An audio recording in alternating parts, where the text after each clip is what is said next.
welcome to the Jez and Friends podcast, episode number 29. Today's episode is Izak Bibile. How's it going, mate? Very good, mate. Thanks for having me and thanks for pronouncing my name correctly. It's a tough one. Not many people get it right. Oh, I've worked on it, mate. Appreciate it. Anyway, we're going to discuss everything from running because I know you love your running, mate. So do I. Recently got into running. Nice. Sports such as footy because I know you're a big Tigers fan and they've been going pretty well for the Massive. past few years. Yeah, it's been Um, pretty good to see him winning. yeah, I go for North, so we're quite shit at the moment. Also your growing YouTube channel, which you post your running stuff and some funny stories, which we love. Let's go. That's good. Yeah, we spoke earlier about like lockdown. Talk us through the lockdown, like how you found out about it, how you're coping with the quick 5 day lockdown, and what are your thoughts about it so far? Yeah, well, for me, it's kind of come at a pretty bad time. I think it has for everyone. Start of the year, everyone was hoping for a fresh start. But I was meant to have state championships this coming up weekend, for athletics. So obviously that's kind of in doubt now. A lot of people are saying that it will go ahead, but I just don't see how we're going to go from being in lockdown for 5 days to then going straight out to having a big athletics competition with heaps of people in a pretty small area, I guess. So I don't see how that's going to work. But it is frustrating. But I guess it's only 5 days, and we've had a lot worse last year. So and when I found out about it, I was at school just at lunchtime. Kids were talking about it, and yeah, got went into the next class, and the teacher said that we'd be going into lockdown the next week and back on to online school, which I wasn't too upset about. As I said to you before, Yeah, that I kind of like doing the work online, but then it's not good being able to you're not able to go out and spend time with friends after school and at lunchtime. But so it's got its ups and its downs. But everyone's in the same boat, and you just got to get on with it, I guess. yeah, that's a really good mindset, mate. Quickly, where were you gonna race like for state champs? Like whereabouts? Is a race I near was you at that? Albert Park, or Oh Lakeside yeah, Stadium in Lakeside. Albert Yeah, Park. it's beautiful. Yeah, so yeah, would have been on heats for the 1500 Friday night, and then the final Sunday morning, and then the 3K the following weekend. But can't say that happening now. Fair enough. Yeah, fingers crossed for lockdowns over midnight Wednesday or something. That's what Dan Andrews Yeah, said. hopefully. Yeah. Yeah.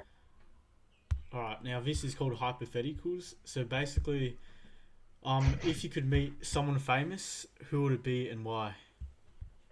Oh, I'm having a look around my room at some of the people on the posters. Got See some Dusty in the all the background, I Tigers. think.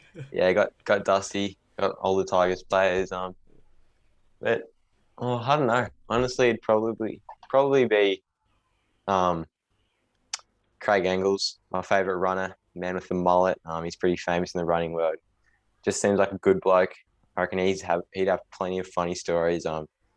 Lives out in a van, goes Oh around really? America running and stuff. So I reckon he'd have plenty of stories to tell. He's just a funny character and he's a good bloke. So he'd probably be my celebrity of choice. Yeah, that's amazing. I might have to try and get him on my podcast. Seems like an interesting fella. Did you say Very driving in a interesting. van? Like, Yeah, he he, lives in a van. I'm pretty sure he bought a house, renovated it, and then rented it out to people, and he just lives on the property in his van. So yeah, he's a very interesting character. it's amazing, mate. So we know like everyone loves their music, and we love the music on the podcast. Everyone has like a different taste. So I'm interested to find out like what type of music do you listen to, and like artists as well. Honestly, I listen to basically anything except for like electrical kind of like just loud kind of stuff that they play at those like parties and stuff. But Yeah. like rap, pop, kind of older stuff, I'll listen to that. If it's got words in it and it's actually a good song. So some of the stuff that's on the charts at the moment, I'll listen to. People at the moment, I'm listening to a bit of Stormzy, so a bit of Oh UK yeah. rap. Um, I love Macklemore. My favorite song ever is probably Marmalade by Macklemore and Corner Stores up there. So listen to That's him pretty for a good. Yeah. while. And yeah, I'll listen to anyone. A bit of Queen or some older stuff as well. It's always good. Yeah, like pretend if you win like a race or something with like a few mates doing let's say 4x800, you can chuck on the "We Are the Champions" song or whatever. Oh That'd be yeah, pretty, yeah. yeah. Of Uh, course, just play it in your head as you're crossing the finish line. yeah, yeah. I think that's a bit too far, but yeah, I get the gist. Yeah, it's pretty good stuff. And Macklemore, mate, good choice. I remember back in the day, I used to love him as well, like Downtown. Oh, downtown, Um, yeah. yeah, there was one with Ed Sheeran. I think growing up, that was really good. But yeah, Yeah, I still got downtown in my playlist. I got like a running playlist with like oh yeah, 150 songs and got a bit of Macklemore in there. yeah, it's good, mate. It's good, like how you have like a nice spread of music. Um, Mm, yeah, it's really good, mate. And now we're going to talk about running because you're a very good runner. I've seen your content. thank you. Isaac, how did you like get into it, and what have been like some of your memorable moments in your running career so far? So I got into it just, I think, as most runners in Australia do by just doing like school athletics and little athletics. So I did a little ass I think I started when I was 6, so when I was in prep. And Wow. then I didn't really have like an event of choice. I think at that age, everyone just wants to be the fastest. So I think I liked the 100 meters, but I was always good at the longer stuff. And then in grade 3, when I got the chance to do school cross country for the first time, I did pretty well. And I made it to regionals bottom age, which was a pretty big achievement like for me at that time. And yeah, from there, just kind of realized that I had a bit of a talent for it. But I was still playing footy as well, so some injuries like came along the way. Oh And I yeah, started training with the understandable. coach when I was, I think, 10, so start of year 4. And from there, just training became more of a routine, just got more consistent as I got a bit better and more serious at it. And yeah, still training with that coach and that squad today. And it's been a pretty good experience. I've had some pretty good memories along the way. I think some of the best would probably be my first or making my first nationals. I remember in year 7 after I'd had a few injuries in grade 5 and 6. In grade 4, I came 6th at cross country at states and missed out on nationals by 1 spot. And then following 2 years, both had injuries. So then in year 7, when I didn't get injured, I was pretty keen to see what I could do at states, and finally was able to make nationals cross country, and that was a pretty big achievement. So that's probably stands out as one of the most exciting moments. And then also up there would be my first track nationals. I remember just the whole vibe there up in Sydney at Sydney Olympic Park.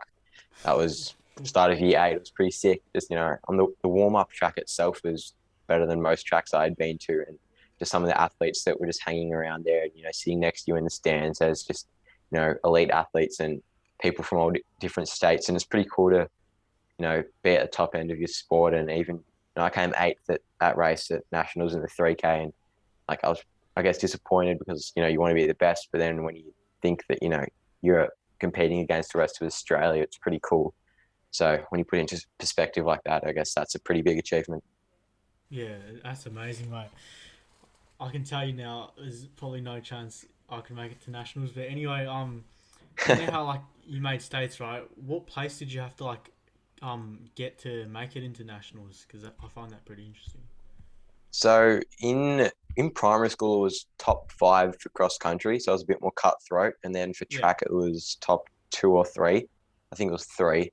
And then in high school, for some reason, it changes to top 16 kids make it to nationals.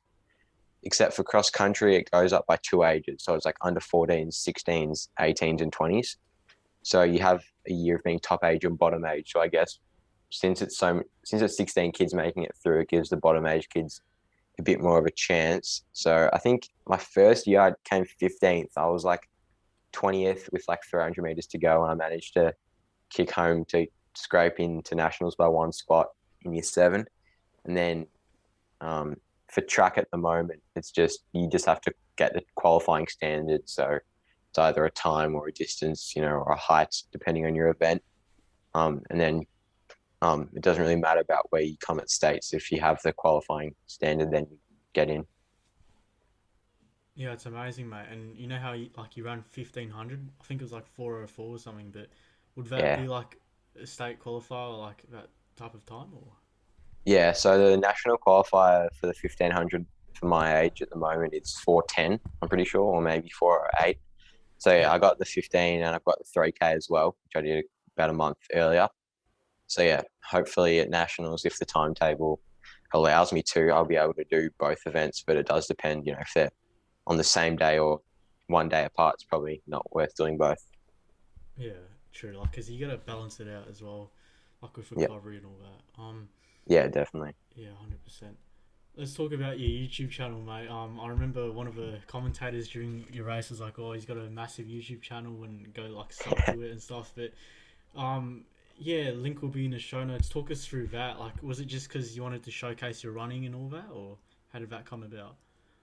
Yeah, kind of. It was mainly because I wanted to expand the running community because like here in Australia, running isn't, one of the main sports. I think footy and cricket kind of dominate um, the sports scene, and a lot of kids kind of do running, but they don't really realize that it's actually its own sport. Kids do cross country and athletics in primary school, and kids love it. But then as they get older, I think they don't realize that people do it as a job and it's a real professional sport, and it's a pretty small community, so like it doesn't get televised and stuff. But then you see in America, they have so many media platforms. They have, heaps of running YouTubers there, and that's why I started mine because I watched people like Zach Levitt, the athlete special over in America, and they've got 50,000 followers. I think Zach Wow. Levitt's at 100,000 now, and watching guys like that, make an impact and seeing people come up to them at races in their videos and say that they watch their channel was pretty cool. And I guess I wanted to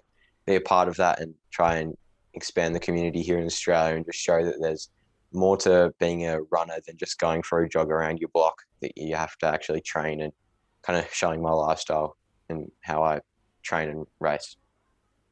Yeah, 100%.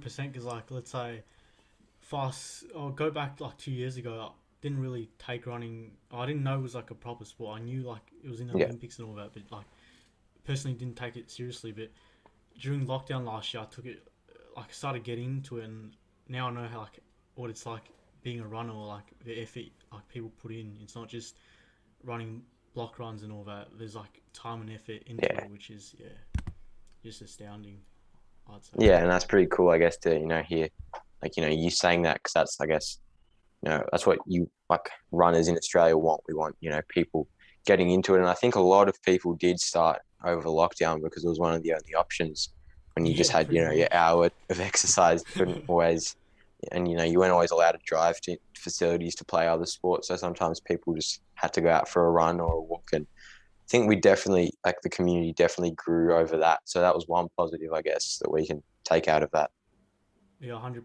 Because I was gonna play footy last year, but COVID ruined it, and I was like, might as well Yeah. take up something new, and yeah, running took over. So yeah, it's pretty Yeah, ironic. people will be pretty fit at the moment. I think a lot of footy players will be fit as they've ever been after last year. Yeah, that's true. They have more speed now, probably like Dusty or something. Yeah. Yeah. And I'm speaking of podcasts, since you're on the podcast right now, I know there's a big running podcast called the Inside Running Podcast. Oh yeah. I'm a big fan of that. I'm pretty sure you are too. Oh yeah. So who's your favorite out of the three? Moose, Brady, and Brad. Well, it's tough. They're all good. They all bring their Yeah. different, perspectives and stuff. And Moose is always fun. Has a bit of a, you know, likes to pick on people and make the show funny. And then I guess, but he's also when he's serious, you can learn a bit from him as well. And same for Brady. He's always got something to say that's pretty, you always learn from it. And then Brad's just got a lot of experience, I feel. So, and you can always learn from him. I think he teaches the other guys a lot as well. So it's pretty tough to pick a favorite, but probably have to say Moose just because of the fact he's so funny, and just some of the things he says are just like absolutely hilarious. And you just be on a run at like 6 a.m. in the morning, and you just start laughing because of something that he says in your headphones, and no one else on the streets knows why you're laughing. But yeah, he's just a good bloke. Yeah, I'd say Moose as well. Like, there's just so much banter when it comes to Moose. Like, yeah, Yeah, the jokes he makes. Yeah, Moose on 100%. the loose. Yeah. Oh, all three of them are also really good runners. I Yeah, believe their marathon crazy. times are like 2:14, and yeah, that's just Yeah, all sub astounding as 220, well. which is just Yeah. crazy. Oh. And I can see your background, mate. There's plenty of Tigers posters and all that. So, We're gonna talk about Richmond now. Obviously, the past few years have been crazy for them. I think is it 3 premierships in 4 years or something. But what's Yeah. that like being a Richmond supporter? Because so long you guys struggled, and yeah, what's it Mm. like finally flexing over premierships, Well, it's awesome going to school and just flexing on the boys that your team's winning every week and winning flags. And, couldn't do that for a long time all through primary school. It was just like, constantly crying after games when we just get mate? absolutely destroyed by teams. And then, we'd have the occasional good game. But then finally, I think I was in grade six when we won our first premiership. And it's pretty cool to see the Tigers doing well. And just, they always had good players, but I think they just didn't have a good connection and chemistry. And I think once Damien Hardwick kind of turned that around, just became a good footy club. People wanted to be there, wanted to be playing, and people like Dusty and Cochin just kind of went from strength to strength and have just really changed the team. And everyone really is a star player now. Like I think there's so many underrated players in that team that just do their role every week and just get the job done. Yeah, 100%. And do you have a favorite player? I'm guessing maybe Dusty or Well, Dusty's a bit cliche. Like I think everyone will yeah, say yeah. him. I get Looking you, up at mate. the poster now, probably everyone loves bit of Marby Chol, I think. Oh, yeah, yeah. But he's a gun. But I love Liam Baker. He's a good bloke. Good player, gets the job done. In the back line, he's a small man, but he's pretty tough. Yeah, some good choices, mate. And I'm pretty sure they have some very interesting haircuts as well. I believe Marvio had like a mohawk at one stage during last year's season, which was pretty Yeah, funny. they've all got some pretty weird cuts, a few mullets in there, a few mohawks there.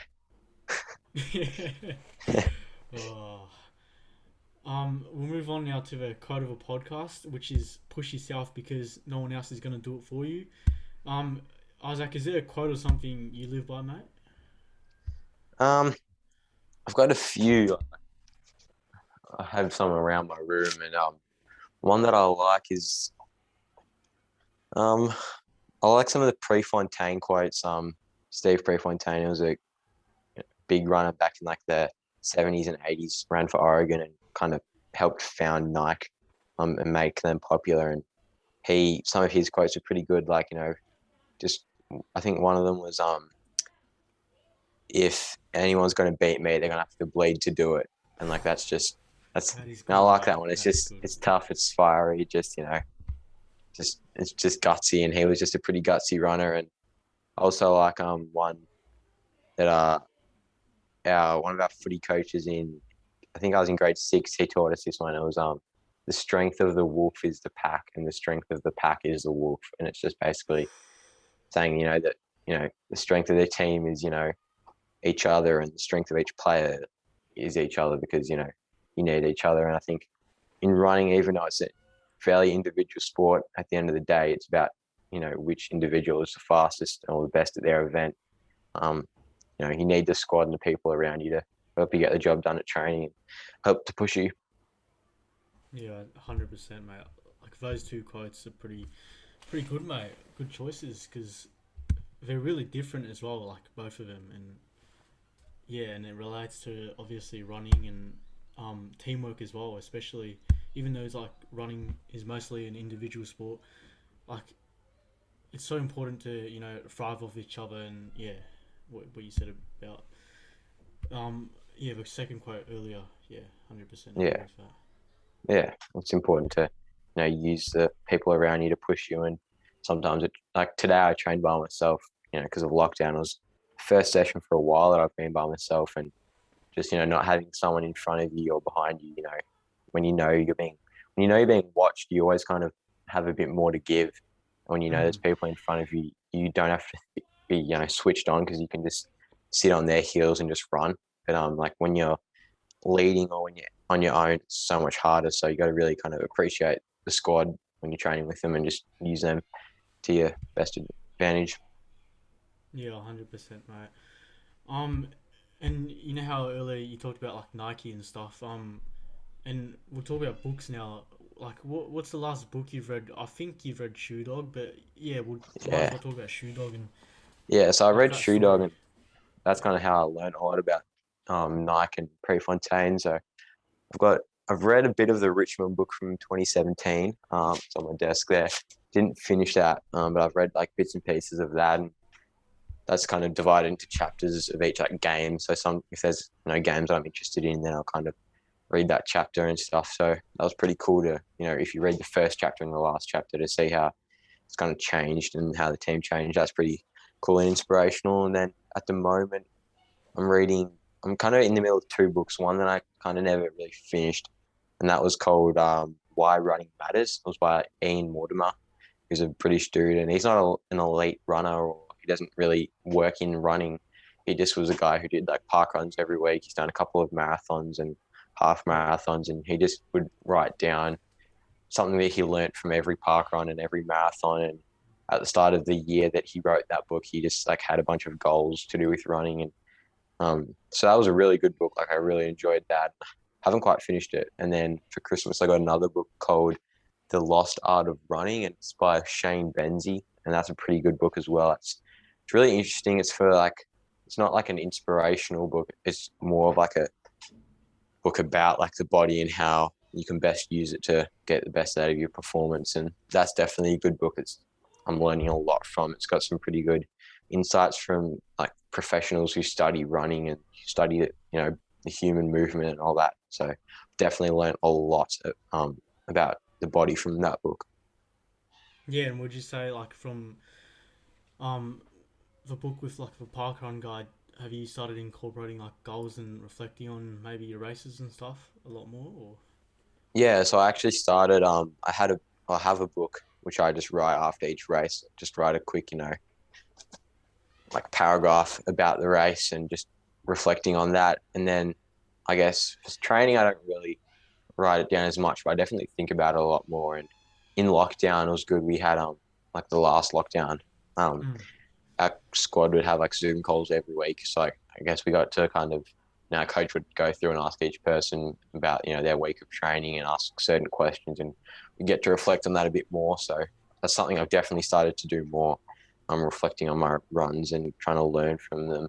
And I guess I'm sure you know the app Strava for running. Yeah, 100%, mate. Yeah, so yeah, I guess you can use that kind of to reflect as well sometimes, just write in the description of your run, kind of a quick recap. So yeah, I've definitely started to think about my runs and reflect a bit more. Yeah, that's really good, mate. Yeah, it's just important to reflect on running and yeah, because like you look back on it and you're like, oh, that's what happened that day, or yeah, it's Yeah. good. Mm. Um, I like this segment, mate. Talk us through funny stories either from school, camp, running, just something you remember fondly and you're like, oh, that one just sticks in my mind, mate. Oh, there's so many. It's like one of those questions Yeah, that like I bet as soon as we start recording, when I just have so many pops in my head, yeah, that's true. and like Yeah, if I was like with my mates talking to them, so many things would come up. Um, just some, I don't know, some funny ones. Like I'm trying to think any of the holidays. Probably so many that I can't think of, but like one that kind of came to mind instantly was I remember because I was thinking about it before because I remember you said you were going to ask about some funny stories. yeah. And I was scratching my brain trying to Oh, think of some. Like one that I can think of was uh, it's a bit of a prank. We one of the boys at training, he likes to, he's doesn't really race too often, but he paces a lot of races. So he goes out oh at the yeah. Milos Club meets and runs at the front. And in one of the races, there was like a crazy sprint start, and he got stuck in the middle when he was meant to be at the front leading. And after the race, we just told him that there were these two old blokes on the side of the track talking smack about him and saying that he was just terrible. And he got riled up. And then it turns out there were two old blokes standing near us who Wow. we just made up to these two old blokes. And then he was like, "Oh, is it those blokes?" And he was getting a bit fired up. And we we said, "Oh no, it wasn't those guys. They've gone now." But I think it went on for about a week. We just didn't tell him because we kind of forgot about it. And then he brought it up like a week later at training again, and we just said, "Oh no, that was a joke. Like that didn't happen. Like your pacing was fine." And for that whole week, he had just been like thinking that he'd done a terrible job, and then yeah, realized that he'd done all right. Um, yeah, trying to think of some other ones. There's plenty that happened at school. Trying to think of like school camp. Yeah, Um, camps. There's always just like some funny stories, mate. Surely got a few from yeah, camp. there's always something funny that happens. Oh, always the stuff that happens like at camp at night, kids yelling out stuff and just doing pranks, running in and out of each other's cabins and stuff, and then teachers coming in and yelling. But Yeah, that's there's true. none that really like pops to mind. I bet I'm gonna just think of some as soon as I finish. Yeah, Yeah, I'll let you down there. that's right, mate. I'll give you one of mine.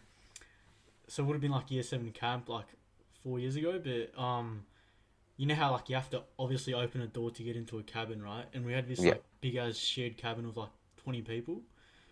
We finished dinner. We're walking back, and at the front of a door, there's this big ass like 1.5 meter long possum standing like in front of a door, and us like little year sevens were absolutely like shitting ourselves. And someone chucked like one of those like mini rubbish bins at it, and yeah, it was pretty funny. But yeah, well, actually, I do have one now. Now that I yeah, think go. about it, in grade 3 on camp, so it's ages ago. I'm Yeah, still mates with okay. these boys now, but it was like it was only like 11 o'clock at night, but when you're 9 years old, that's pretty late. Yeah. And we'd been up, through the night, just yelling, talking, like 8 of us in the cabin, and we were right next to one of the teachers, and Oh. he came in about 3 times, and on the third time said, like, "This is it, your final warning. If I have to come in again, you'll be sleeping outside on the concrete." Um, and about half an hour later, we were still awake. And one of the kids needed to take a piss, but he was so scared of that teacher because it was our first school camp. It was the first night as well, and the kid needed to take a piss, so he didn't want to go out of the cabin because he thought he'd get in trouble. And there was a tiny bin in the corner of the room, so he took a piss in the corner in the bin. And then about 10 minutes later, another kid needed to go, so he did the same thing. So our room stunk in the morning, and then one of the boys had to get up like early in the morning, like 6 o'clock before everyone else, go empty the bin just in the garden in like some bushes, come back, just put the bin back, and it absolutely stunk for the rest of the camp. It was just terrible. So how many nights did you guys stay? Uh, 2 nights, so three Oh, days, okay. but still had 2 more days to deal with it. Well, the teachers didn't find out, did they? So like, No, guys went to never bed. found out. I remember the teachers came in the morning to our cabin and like were talking to us. Like there were like 5 teachers, like giving us a Yeah. lecture about how first camp you've got to we get you excited, you've got to calm down and can't be distracting other people and keeping everyone awake. And a few of us got in trouble, but yeah, I never found out about the bin. Yeah, camps were always good, mate. Like, obviously we're Yeah, nearing the end of like high school, but I yeah, just wish like kids our age should get like camps as well, because when you're like in year yeah, 11 or 12, you don't really get camps, which is kind of sad. Yeah. yeah. True. Mm. We'll go back to running now. So, talk us through your training schedule, like how important dieting is, like how many k's you cover, and like the foods you eat. Talk us through that. Yeah, so start with just like a rundown of the week. So I start off with a rest day on Mondays, because on Sundays I do a long run, so it makes sense to rest the next day. So yeah, Monday is a rest day, and then Tuesday I have training with my squad. That's usually a longer session, so might be like a some tempos or like longer minute reps. So like anything over kind of 5 minutes. And it usually adds up to about 25 to 30 minutes of running in total of hard running. Um, and we start every session with a just 3K jog and 3K end it with a 3K cool down. So usually Tuesdays are like 15Ks in itself. And then Wednesday, just an easy jog in the morning. So before school at like 6 o'clock, I'll just do 30-minute jog, some drills and strides just to, keep the legs ticking over, working on the form as well. And then I do just a core workout after that. So just like abs, bit of arms as well now, which I just started doing. And then Thursday's a track workout. So we go down to Box Hill at the track and do some shorter reps. It's usually like anywhere between 200 meters up to 800 meters, just, repeats, intervals on the track. So we kind of focus on like real good quality, not always like just quantity for the track. That's kind of like the sharpening sessions for races. And then on Wednesday, just an easy 40-minute jog and then core once I get home. And then on Saturday morning, we go to Princess Park for a squad session again. And that's usually anywhere between, you know, usually around 3 minute to 5 minute reps. Sometimes we do, a few 3 minutes, a few 2 minutes, and a few 1 minutes, but that's always basically minute reps. So we get about or anywhere between 5 to 8 Ks of work, maybe a bit less on Saturdays. And then Sundays, I've just got a long run. So we have like a 4 week kind of like cycle. So like on week one of the program, I might do 65 minutes on Sunday. The next week, 70, 75, 80. So just adding 5 minutes each week. And then, or sometimes on the fourth week, it like drops down as like an easy week.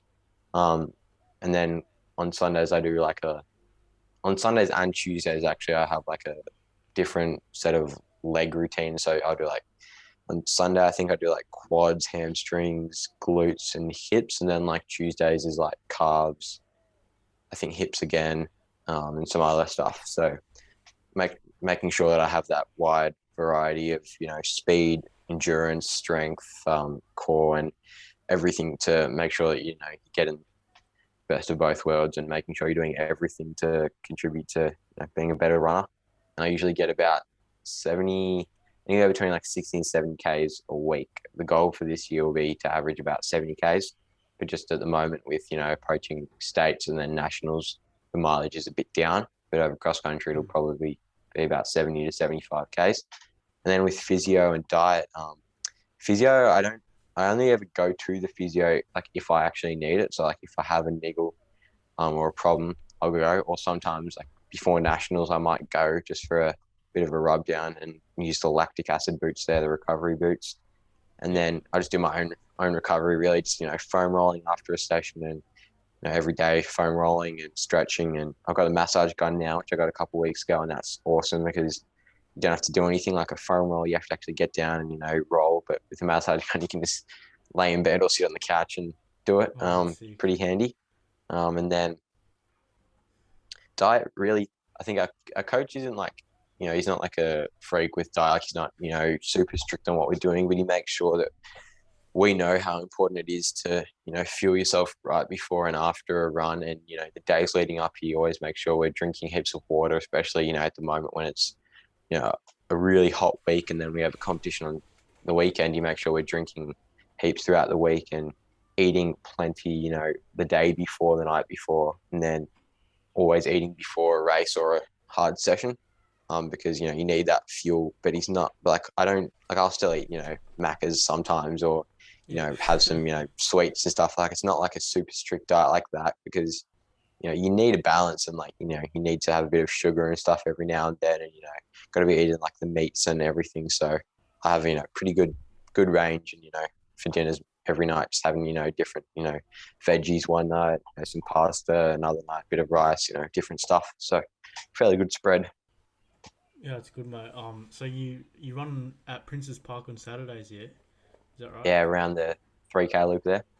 Oh yeah, we usually do park run there, so I don't know, Oh, yeah. might catch you there sometime if you're Yeah, well, around we the start area. at 9 o'clock, so probably just miss you because park runs at like 8 Oh o'clock. yeah, So yeah, true. yeah, who knows though? Yeah, I'll probably see you at Marla's or something. But Yeah, speaking of Marla's, talk us through commentating Marla's because yeah, that's pretty cool. I always wanted to be a commentator like Bruce McAvaney or whatever. But yeah, talk us through that. yeah, it was awesome. So I just got a message from Athletics Exclusive, who are the dudes who like the company who runs the Miles Club live stream, and I just tagged them in one of my Instagram stories. New video out now. Just tagged them in it on my story, and then they just said, oh, if you ever need footage for a video, just let us know, and we should get you on a live stream the next meet, and kind of just started from there talking. And I said like, I'd be down to commentate, and then yeah, just turned up at the next Miles Club, just went over, was super chill, good blokes, Lachlan Rayner and Mitch Dyer, and just went over and yeah, commentated, jumped on, and first few races were a bit shaky, but then once I got used to it, it was just like easy work and pretty good fun, especially once I got to some of the races that I had friends in, and I had a Yeah, few more people that I know and compete against. That was a lot easier than trying to look down at the start lists and figuring out who this runner is out at the front. Because once you actually know the people, it's so much easier and it's easier to talk as well. Because like you have things to say about them. So yeah, it was a good experience, and they invited me back. So hopefully I can do the next meet as well because Yeah, it was great fun. hopefully And Mile as now, well. Mile is 5, yeah, yeah, I think, yeah. yeah, now I've done it once. It should Should be get easier easier. the next time. Yeah. Yeah, it was good because one of the other commentators, they pronounced my surname right as well, which I was very happy about. Oh yeah. Yeah. Nice.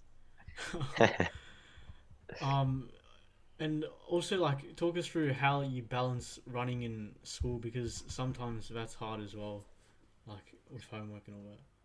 Yeah, it can be tough, and I work as well. So I work at Macca's, and I was doing Oh paper yeah, always. deliveries, but I quit paper deliveries last week just because it was getting a bit much. Yeah. But yeah, so running, I train after school for my like sessions with my squad, but then in the mornings on Wednesday and Friday I jog in the mornings, so get that done before school. And I guess that's another reason why I'm preferring online school because it means I don't have to get up as early to run because it takes out, I don't have Yeah, to, that makes sense. have like 40 minutes or 30 minutes to get to school. Um, so it's a lot easier to just run. And sometimes I can just, literally as soon as I get home, jump on the first call of the day. Um, you know, like so I don't have to get up as early, which is good. And also when you're not walking around at school and stuff, it's better for this afternoon sessions. Like, today would have been pretty hard being at school when it's like 32 degrees and then going out to the track and doing a session. So it is tough, but it's manageable and still find time to get all the homework done and, make sure that you're staying on top of school as well. So I think that, if you can find the perfect balance and just get into a routine, it's pretty easy to do once you start it. Yeah, 100%, mate. I've got a dilemma for you. So basically, I could either get a new pair of runners, or I could buy AirPods, which will sync in with my Garmin 245 for running. So, like, what do you reckon, mate? Should I get a pair of runners or go for the AirPods? Ooh, well, what runners do you have at the moment? Because it depends on like what shoe you've Oh, got and how good they are. Like, are they in good nick, yeah. or do you kind of actually need a new pair? Like, Oh, I don't know. I bought it like maybe 4 months ago, but yeah, okay, not the best. I don't know. yeah. Well, I mean, if they've got holes in them or they're just feeling a bit flat and not like you don't Yeah. feel like you're getting much support, then it's probably worth taking care of the legs and getting a new pair of shoes. And if I had that dilemma, I'd probably go for the shoes. So as good as the headphones are, I reckon I'd take the shoes.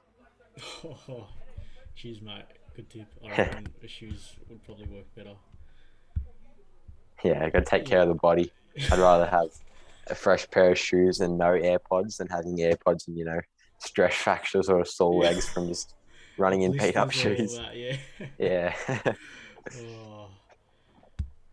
Oh. Um, and this is a true or false question now. Okay. One of the worst feelings in running is being dropped. Do you know the saying dropped? True or false? Yeah. Yeah. That's true. I reckon. Yeah. And especially when you're getting dropped, not because of an actual reason, like not because you're just unfit. Like it's terrible if you get dropped because of like you got a sore stomach or you got a stitch or your legs are just feeling it from a couple of days ago, a big session, because then like it just sounds like you're making up excuses and it just sounds Yeah. like you're lying. But like really, you were actually struggling a fair bit, and it's not like that if you were feeling good, you could have kept up. So yeah, getting dropped is probably the worst experience in running, especially when if you talk it up, it's going to be a good day. I can tell you all about that. I did that actually a couple of weeks ago. Yeah, Um, so. I'm sure you know of it out in the Dandenongs, the Ferny Creek Trail. It's Oh, I think so, real yeah. I've got hilly. some family Yeah, living there, but yeah. yeah, it's a really hilly trail out in the Dandenongs, and a lot of runners go there every Sunday for their long runs. Yeah. And I talked a lot of smack to some of the boys in my squad about it, saying that, oh yeah, I'm sure it's not that bad. I'm sure I could drop you guys on some of the hills. Went there first week, first ever run there, and just got smacked. Um, yeah, just was out the back. Some of those hills there are absolutely crazy, and I was just getting dropped and just thinking like, oh, what have I done? Like, I wish I could just take back the last like 6 months of smack talk and just like take it all back because I was just getting absolutely destroyed. And then I went back a couple of weeks later and did slightly better, but still got work to do if I want to stay up there and have a chance of dropping those other boys. Yeah, same thing happened to me, but mine is like a bit different. No hills really. I think I like done 6K at Arden Street at North Melbourne, like playing some footy with my mate, just kicking. Then after that, Yeah, went for a bit of like a because parkrun didn't happen on the Saturday because of COVID, but like we just did yeah. like a replacement type parkrun thing with a few mates and just some loops around Princess. And I don't know what I had before I got there. I think it was just like one lolly or something. That wasn't very good. But anyway, um, they weren't running quick. It was like 440s or something. And I was getting dropped after like the first 3K, which was like we did 2 laps around Princess. Oh, just Oh no. yeah, I was getting bullied as well. Pretty funny. Yeah, I know all about sore stomachs. Most Tuesday sessions after school, I don't know why. Don't know if it's just the longer stuff, but my stomach just always seems to be in trouble on a Tuesday. Yeah, But yeah, just kind of got used to it now, and I've just got to like my stomach. Like I got to be so careful what I eat, like before a yeah, race or session, just because otherwise I'm going. yeah. I got to be careful as well. I think for me in the mornings, especially, I've tried not eating like just not eating and then running, then eating breakfast afterwards. Sore stomach, same Yeah, thing. I've tried like eating a little bit then going out, same thing. So got to work on that.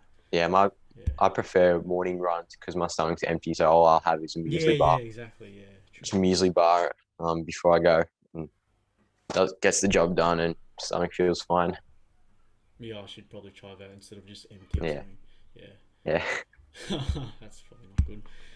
Um, talk us through your fears. Mine are pretty simple, like snakes, spiders, like out in the bush, all that. What about you, mate? Yeah, I'm not like scared of spiders and snakes. I just have that like natural fear that anyone Mm, does. Like, yeah, they just, makes you uncomfortable, I guess, if there's a spider right near you. Or I've never actually seen like had an encounter with a snake.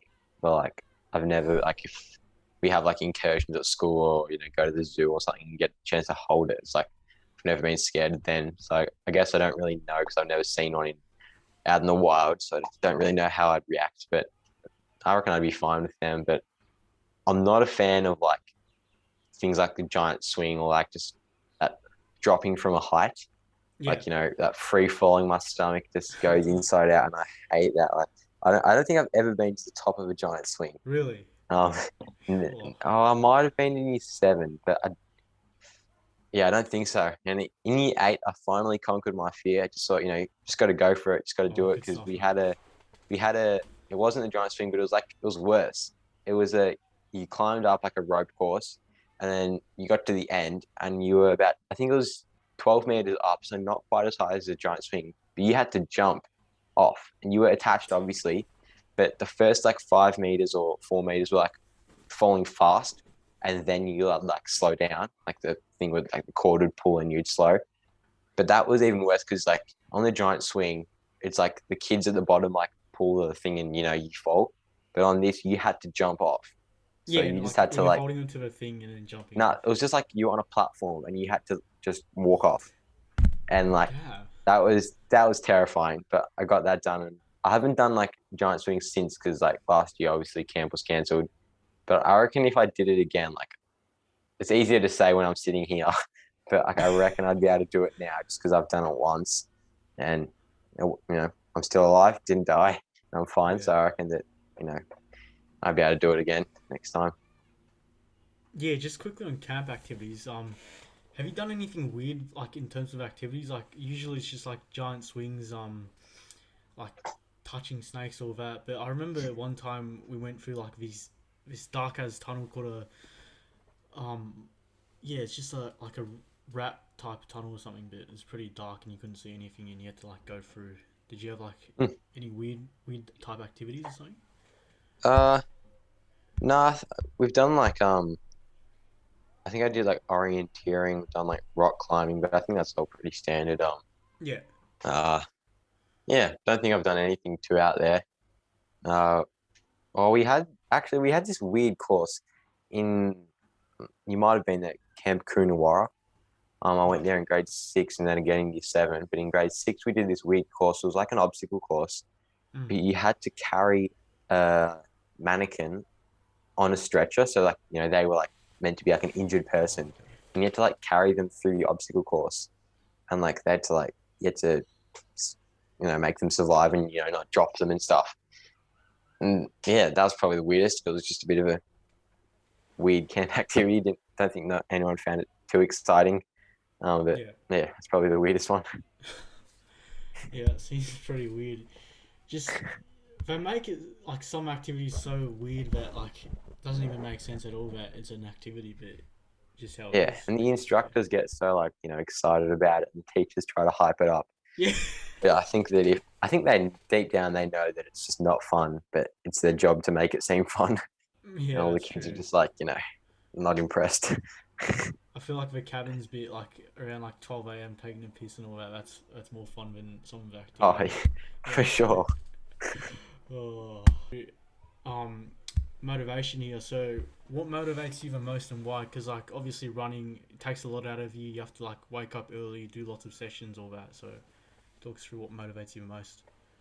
Yeah, I guess just motivation wise is just through competitions when you don't do as well as you know you can, or you have a bad race, and even when you do well, sometimes it's not always enough to get you the win or a medal. So I think that that wanting to do better is what kind of motivates a lot of people, and it probably motivates me a lot as well. Always striving to be better and just better myself and my own performances and turn up the next year or the next meet to perform better. So I think for states, like I've never won a medal at state championships. I've been close. I came fourth a couple of years ago, and that was pretty devastating to be right there at the bell with a Mm. lap to go and then just get out kicked. But I think this year I'm just hoping that state goes ahead because like it's the first year that I know that my best would stack up against everyone else's, and Yeah. I've been in a spot to medal. So I think that just wanting to do better, beat your own personal best, and I think in running it's such a good sport because sometimes in footy, it's hard to can hard can be hard to stay motivated when if you're in a team that's not doing too well, it can Yeah, 100%. sometimes one play isn't enough to turn it around. So I think in running it's good that it's you know being the results are based on you and your performance. So what you give in is what you get out. So I think that's always a good thing that at the end of the day, that if you do put the work in, you're going to get better results. And, just having things like that to motivate you and, just watching races and seeing, how much it means to people when they win, a national championship or, Olympic championship or something, and, wanting to have that same feeling and be in the same position as them is, a big motivator as well for me. Yeah, 100%. Because like, you've played footy. I'm guessing like in the past, Yeah. and if you're on Yeah. like a shit team, you get demolished by like 100 points. And like, even though you have like a few good players, it can't really do much. And like in running, it's so individual sometimes that like you control like what you put in and what you get out. So yeah, Yeah. Yeah, especially exactly. important. Yeah, I actually had a season in footy because I played footy like I started Auskick when I was like 4 and played Yeah. footy until I was like I think 13 or 14. I quit for running, and we had a season where we lost every game except for one. It was the last game of the season, and we won. We won by 1 point to another team who had lost I think every game. So it was the battle. It was the battle of the losers in the last Yeah. round, and we beat them by 1 point. So yeah, definitely knows what it's like to lose. And like we weren't a bad team either. We had some good players who now like doing like crazy things and playing rep footy and stuff. Yeah. And so yeah, I guess in running it is really just it's good that it's in a way all about you. And once you're on the start line, you don't have to worry about anyone else performing to get the job done for you. Yeah, 100%. It's all up to you, I guess. Got a few more questions for you, mate. So, spoken about motivation just before. So, what's next for you, like in 2021? What are your like top three main goals, I guess, or what do you really want to achieve this year? Yeah, so obviously the first goal is to win a medal at the upcoming state championships. Mm. So that's probably the top, or I reckon that's probably the second top goal for me. To win a medal at states for track, and then my main goal is to win the gold medal at state cross country for my age. I'll be bottom age, so I'll be in the under 18s race, but like there's still medals for the under 17s. So even though I'll be racing the under 18s to qualify for nationals, even if I come fifth, but then first for my age, I still get the gold. So that'll be the main goal, just because cross country is kind of like how I got into running, like through school cross country, and that's where that was always where I had the most fun, just school cross country, and running, having your mates there, watching and stuff was always good fun. So that's the main goal for the year, and then another goal would just be to be competitive in a lot of races. So that's a pretty broad goal, but like competitive every time I step on the start line, and not stop worrying about time so much, because I think I did that a lot last year. And sometimes when you just stop looking at the clock and thinking about times, if you're just competitive, the times will come. If you just focus on trying to win and beat other people. Yeah, like cross country was how I got into running, like way back in like primary school. But yeah, Yeah, those days, like you just remember the day so fondly, like how you wait for your race, all that, and like especially the hills. I always find the hills challenge yeah, for me, and yeah, it gets me yeah, sometimes. But yeah, it's always enjoyable. Like yeah. you It's go good fun. the first hill, then the next one. Yeah, good fun, mate. Yeah, it's awesome. Yeah, 100%. Mate, obviously, Isaac, I've asked you a fair few questions, mate. You have a chance to ask me one question. It has nothing to do with the podcast, nothing about the podcast. Far away. Oof, that's a tough one. Oh, what do you? Well, it kind of is to do with the podcast, I guess, but Yeah, similar to one you asked me before about my YouTube. But like, why did you start the podcast? What was your motive behind that? yeah, good question, mate. Basically, have you heard of Dill Buckley? How he does like Dill and Friends? Yeah, Yeah, I've never listened to an episode, but one of my mates, Tom Diamond, recommends it. He thinks it's the greatest podcast out there, so yeah, might have to give it a listen. yeah. That inspired me. Like during lockdown, I had nothing to do, so like listen to that and inspired me to like interview my mates. And I guess this year's season two, so been trying to like interview other people. Obviously, I've seen you running. I think it's really good, so I decided to interview you. And I've been trying to get other people outside of my friendship group and basically expand it and learn their stories. Basically, yeah. Nice. Cheers, mate. That's basically it. So thanks for tuning into the Jez and Friends podcast. Remember, push yourself because no one else is going to do it for you. Isaac, mate, really appreciate your time jumping on the podcast for a chat, like about running, and like we talked about lots of things and ventures. And Yeah, all the best for your future. Really good runner, mate, and probably I'll probably run at Milos 5. Might see you there, mate. And I'm in like one of his shit races, but yeah, all might right. get a commentator, mate. Pronounce I'll myself. give I'll give the podcast a big shout out. Oh, cheers, mate. I'll give your running shit a shout out as well. And yeah, give me a Cheers. follow on Strava as well, mate. Yeah, we'll do. Cheers, Isaac.